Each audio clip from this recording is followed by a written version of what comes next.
what brought you back? Bakit umuwi ka? At how long have you been here? I've been here for quite a while already. Mga 2 months, more than 2 months already. Okay. What brought you home? Main reason. Ito ba'y may kinalaman sa politika o sa pag-ibig? I wish, no? Hindi.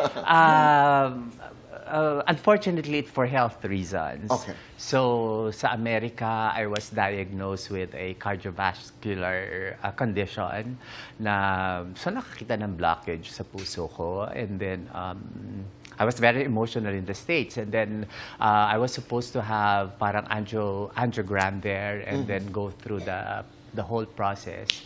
But I wasn't sure kasi sabi ko, I don't know if I'm too young for that kasi they want to put a stent on my heart already. And I was like, let me go back. Sabi ko, babalik muna ako na America and have a second opinion over there. Babalik ka sa Pilipinas? Oo. Gusto ko dito mag-second opinion. And you did that? And I did that. And you're okay?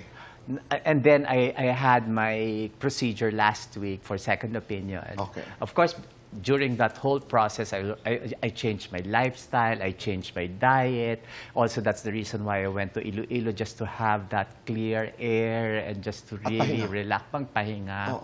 And so I had my procedure last week, and God is good. So yung blockage na nakita sa akin sa Amerika was diminished. So mas medyo bumaba yung blockage. Not parang to the extent na I don't need a stent for it, which is the most important thing for me.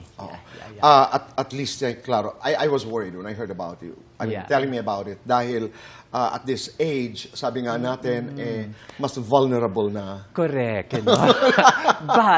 but of course, I'm still very active. That was my fear when I was diagnosed. I was like, how can I even... Parang hindi ko kaya yung biglang hindi ka na pwede maging active, yung you have to, yung kailangan mo mag-stop and to... At tuloy ang laban. And you've always had, I mean, I've known you forever, maingat ka sa kalusugan, yes, diba? Pagkain at lahat ng ito. Everything. Okay, babalikan ko ang Iloilo, hindi ko malilimutan yan, maya-maya lamang dahil nakita kita sa dalampasigan.